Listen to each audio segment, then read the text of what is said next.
دنیا میں رہنے والا آج کا انسان اللہ کی نافرمانی کی دلدل میں کچھ اس طرح پھنسا، گناہوں کے کیچڑ میں کچھ اس طرح پھنسا کہ باہر نکلنے کو کوئی راستہ ہی نہیں مل رہا۔ سارا کا سارا وجود گندا کر دیا، سارا کا سارا وجود گلے تک گناہوں کی دلدل میں، اللہ کی نافرمانی کے کیچڑ میں دب کر رہ گیا، پھنس کر رہ گیا۔ اب کیا کرے؟ باہر نکلنے کو کوئی راستہ ہی نہیں مل رہا۔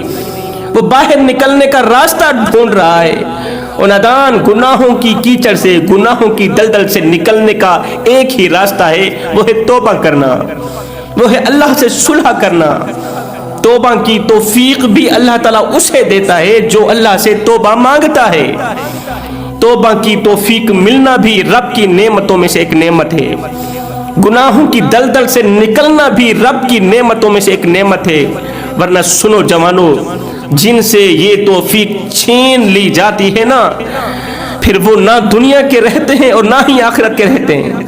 آج کا انسان مسجد کے قریب نہیں جاتا، نماز کے نزدیک نہیں جاتا، اپنے گھر آباد ہیں، خدا کا گھر ویران ہے۔ خدا کا گھر ویران ہونے کے باوجود بھی اللہ تعالیٰ نے گنہگار پر 4 احسانات کیے، بدکار پر، سیاکار پر، زانی پر، شرابی پر۔ تو صبح سے لے کر شام تک، شام سے لے کر صبح تک گناہ کرتا ہے۔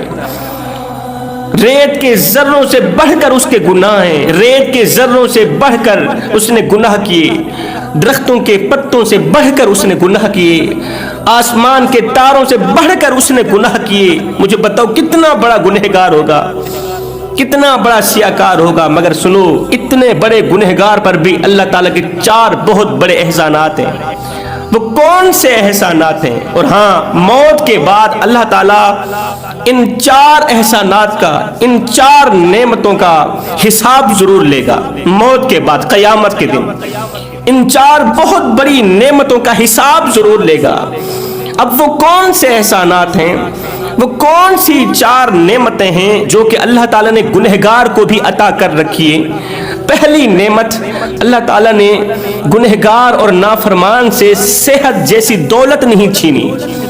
جس طرح ایک عبادت گزار صحت مند ہے، مسجد میں جانے والا، مسجد کو آباد رکھنے والا، قرآن پڑھنے والا، روزہ رکھنے والا، تہجد پڑھنے والا جس طرح صحت مند ہے، موٹا تازہ ہے، سیم اسی طرح مسجد کو ویران کرنے والا، نماز کے نزدیک نہ جانے والا، قرآن کے قریب نہ جانے والا، دین پر مزاح کرنے والا، دین کی تذلیل کرنے والا، غیبت کرنے والا، چغلی کرنے والا، اللہ کو نہ ماننے والا، اس کے رسول کو اپنے جیسا سمجھنے والا، ایسے گنہگار انسان کو بھی اللہ تعالیٰ نے صحت عطا کر رکھی ہے، اس سے صحت نہیں چھینی۔ رسول کریم صلی اللہ علیہ وسلم نے فرمایا، دنیا کی سب سے بڑی نعمت صحت ہے، صحت ہے جس پر رشک کیا جاتا ہے۔ اگر صحت نہ ہو، تندرستی نہ ہو تو نماز کیسے پڑھی جائے؟ انسان مسجد میں کیسے جائے گا؟ روزہ کیسے رکھ سکے گا؟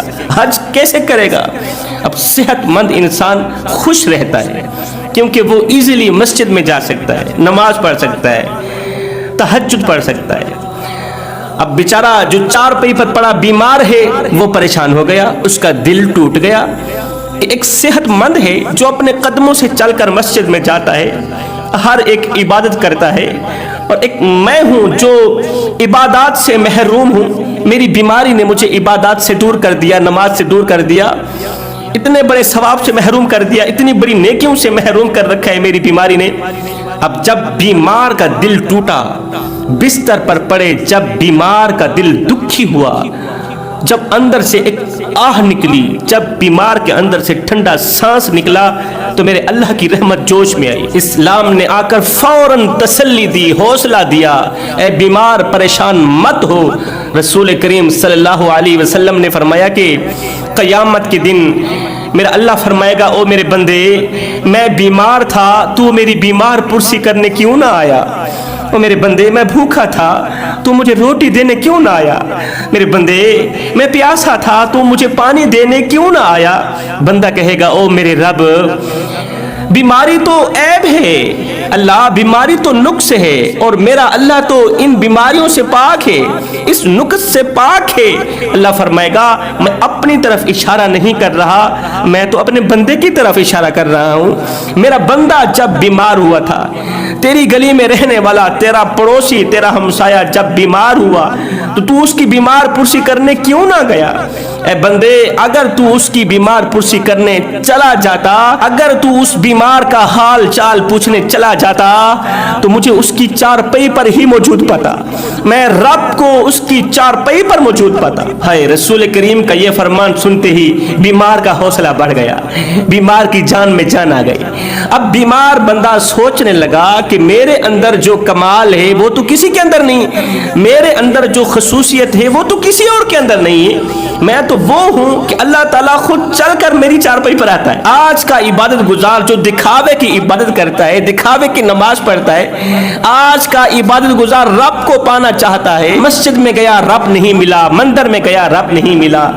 جو خدا مسجد میں نہ ملا، جو خدا مندر میں نہ ملا، وہ خدا موجود ہے تو بیمار کی چارپائی پر موجود ہے۔ اس کا مطلب یہ ہوا کہ بیمار اللہ تعالیٰ کو اتنا تو عزیز ہے جس کے بارے میں خود رب فرما رہا ہے کہ وہ بیمار نہیں ہوا، میں بیمار ہوا۔ رسول کریم کا یہ فرمان سنتے ہی بیمار کی جان میں جان آ گئی۔ اس خوشی نے اس کی آدھی بیماری دور کر دی کہ اللہ تو میرے پاس موجود ہے۔ ویسے تو اللہ تعالیٰ ہر جگہ موجود ہے، لیکن بیمار کی چارپائی پر ہر وقت رحمت خدا بندی کی بارش برستی رہتی۔ حضرت سیدنا علی المرتضیٰ شیر خدا کرم اللہ وجہ کریم نے فرمایا یہ جو بیماری ہے نا، یہ مومن کا مقام بلند کرنے کے لیے آتی ہے۔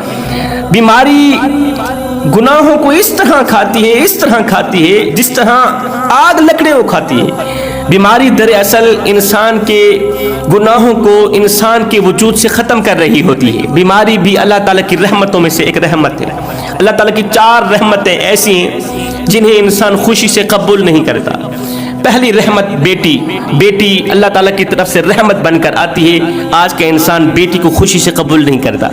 دوسری رحمت بارش بھی اللہ تعالیٰ کی طرف سے رحمت بن کر برستی ہے، آج کا انسان خوشی سے قبول نہیں کرتا۔ تیسری رحمت بیماری، چوتھی رحمت مہمان۔ نہ تو بیماری کو انسان خوشی سے قبول کرتا ہے اور نہ ہی تو مہمان کو انسان خوشی سے قبول کرتا ہے۔ حالانکہ جب مہمان گھر کی دہلیز پر قدم رکھتا ہے اس وقت اللہ تعالیٰ مہمانوں کی مہمان نوازیاں کرنے والوں پر اس قدر خوش ہوتا ہے، مہمان کی خدمت کرنے والے پر اس قدر خوش ہوتا ہے کہ جب مہمان واپسی کی طرف رخ کرتا ہے، جب ان کے گھر کی دہلیز سے باہر قدم رکھتا ہے تو وہ صرف دعائیں دے کر بھی نہیں جاتا، ان کے گھر میں چھپی بلاؤں کو بھی ساتھ لے کے جاتا ہے، بلاؤں کو جلا کے جاتا ہے، ان کی تمام پریشانیوں کو جلا کے جاتا ہے، ان کے مقام کو بلند کر کے جاتا ہے۔ تو فرمایا اگر اللہ چاہتا تو بے نمازی انسان کے وجود سے صحت کو چھین لیتا، صحت جیسی نعمت چھین لیتا۔ اور نادان جب تو میری کر بھی نافرمانی رہا ہے، اور نادان جب تو مجھے سجدہ بھی نہیں کرتا، اور نادان جب تو میں رب کی مسجدوں کو، رب کے گھر کو آباد بھی نہیں کرتا، تو پھر جو میں نے تجھے صحت دی ہے یہ مجھے واپس کر دے۔ نہیں، اللہ تعالیٰ کا یہ بھی بہت بڑا احسان ہے بے نمازی پر، گنہگار پر۔ دوسرا احسان، اللہ تعالیٰ نے سورج کو حکم نہیں دیا اے سورج فلاں شخص میرا نافرمان ہے، وہ گناہوں پر گناہ کرتا چلا جا رہا ہے، وہ گندی کیچڑ میں پھنسا ہوا ہے، گناہوں کی دلدل میں پھنسا ہوا ہے، گندا سا انسان ہے، اے سورج تیری روشنی اس کے گھر کے آنگن میں نہیں جانی چاہیے۔ نہیں، جس طرح مومن کے گھر سورج اپنی روشنی پہنچاتا ہے، اسی طرح گنہگار کے گھر اپنی روشنی پہنچاتا ہے۔ یہ بھی گنہگار پر اللہ تعالیٰ کا بہت بڑا احسان ہے۔ تیسرا احسان، تیسری نعمت، اللہ تعالیٰ نے گنہگار کی رزق میں کمی نہیں کی، رزق دیتا چلا جا رہا ہے، اور ساتھ میں یہ بھی کہتا ہے اے میرے حبیب اپنی امت کو کہہ دو، بندوں کو کہہ دو، اور بندے جو خدا رات کو درختوں کی ٹہنیوں پر بیٹھے پرندوں کو نیند میں گرنے نہیں دیتا، وہ تجھے اور مجھے کیسے بے یار و مددگار چھوڑ سکتا ہے؟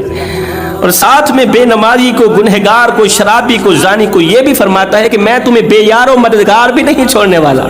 کیوں؟ اس لیے کہ میں تم سے 70 ماؤں سے بڑھ کے محبت کرنے والا ہوں۔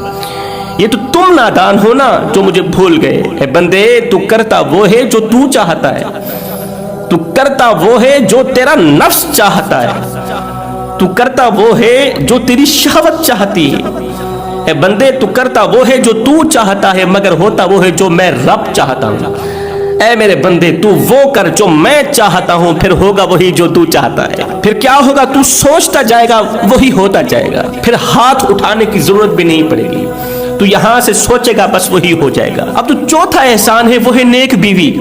آپ نے دیکھا ہوگا کہ ایک بندہ ہے گنہگار ہے بے نمازی ہے نماز کے قریب نہیں جاتا مسجد کے نزدیک نہیں جاتا ہر وقت غیبت ہی غیبت چغلی ہی چغلی اللہ کی نافرمانی ہی نافرمانی گناہوں پہ گناہ کرتا چلا جا رہا ہے. لیکن کبھی کبھار ایسا ہوتا ہے گنہگار کی زندگی میں اسلام کی مقدس شہزادی قدم آن رکھتی ہے. میں نے ایسے لوگ بھی دیکھے ہیں خود تو گنہگار تھے بے نمازی تھے لیکن ان کی بیویاں متقی پرہیزگار تھی اسلام کی مقدس شہزادیاں تھیں. اس کی بیوی نمازی ہے تہجد گزار ہے شوہر گنہگار ہے بیوی تہجد گزار ہے. یہ اس کے لیے بہت بڑی نعمت ہے.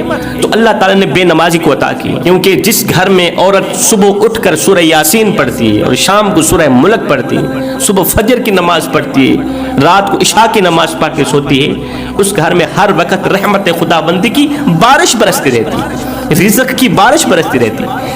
اللہ تعالیٰ اگر چاہتا تو بے نمازی کے گھر رحمت کی بارش نہ برساتا. اگر اس کے گھر رحمت کی بارش برس رہی ہے تو ذریعہ اس کی بیوی بن رہی بیوی کی وجہ سے اس کے گھر میں رزق کی بارش برس رہی رحمت کی بارش برس رہی. بہت سے لوگ کہتے ہیں جی اس دور میں نیک بیویاں کہاں سے ملیں. اکثر لوگ کہتے ہیں نا کہ اگر بیوی اتنی ہی نیک ہوتی تو انٹرنیٹ اور سوشل میڈیا پر کیوں آتی. اللہ کے بندے سوشل میڈیا پر کسی کا ہونا اس کے گنہگار ہونے کی ڈگری نہیں ہے اور نہ ہی کسی کا فیس بک پر نہ ہونا اس کے نیک ہونے کی ضمانت ہے. خاص طور پر یہ وہ لوگ کہتے ہیں جو اپنی عورتوں پر پابندیاں لگاتے ہیں اس لیے کہ لوگ کیا کہیں گے کہ اتنا بڑا غیرت مند انسان تھا اب کہاں گئی اس کی غیرت. عورت پر پابندی لگانے سے کہیں زیادہ بہتر ہے کہ اسے اچھے برے کی تمیز سکھائی جائے. اور رہی بات سوشل میڈیا کی اگر سوشل میڈیا بری جگہ ہے تو یاد رکھیے یہ دنیا سوشل میڈیا سے کہیں زیادہ بری جگہ ہے. جس دنیا میں آپ رہ رہے ہیں آپ سوشل میڈیا استعمال نہیں کرتے آپ فیس بک استعمال نہیں کرتے تو جس دنیا میں آپ رہ رہے ہیں یہ دنیا سوشل میڈیا سے کہیں زیادہ بری ہے. اب جو عورتیں فیس بک پر نہیں ہیں سوشل میڈیا پر نہیں ہیں وہ اس دنیا میں تو ہے نا. اپنی سوچ اتنی چھوٹی نہ رکھیں صاحب کہ آپ بولیں تو آپ کے لفظوں کی مہک سے سامعین کا دم گھٹنے لگے آپ کے لفظوں کی مہک سے لوگوں کا دم گھٹنے لگے. اللہ ہی بہتر جانتا ہے کہ کون کیسا ہے. کسی کو کسی کا خدا بننے کی ضرورت نہیں. آج کا انسان ہمیشہ اچھے انسان سے محبت کرتا ہے ایک میرا اللہ ہی ہے جو برے انسان کو بھی اکیلا نہیں چھوڑتا. آج ایک حج کا خرچ 12 لاکھ روپے ہو گیا ہے. مطلب کہ اگر تم حاجی بننا چاہو تو 12 لاکھ روپے خرچ کرنا پڑے گا. حاجی بننے کے لیے تمہیں 12 لاکھ روپے خرچ کرنا پڑے گا لیکن ایک اچھا انسان بننے کے لیے 1 روپے کا خرچ بھی نہیں. الحاج بننے کے لیے تمہیں 12 لاکھ روپے کا خرچ کرنا پڑے گا. اپنے نام کے ساتھ حاجی والا ٹیگ لگانے کے لیے تمہیں 12 لاکھ روپے کا خرچ کرنا پڑے گا. یہاں سے سود کا کاروبار سود کا بزنس چل رہا ہے لین دین ہو رہے ہیں سود کے پیسے سے سود کے کاروبار سے حج کیا.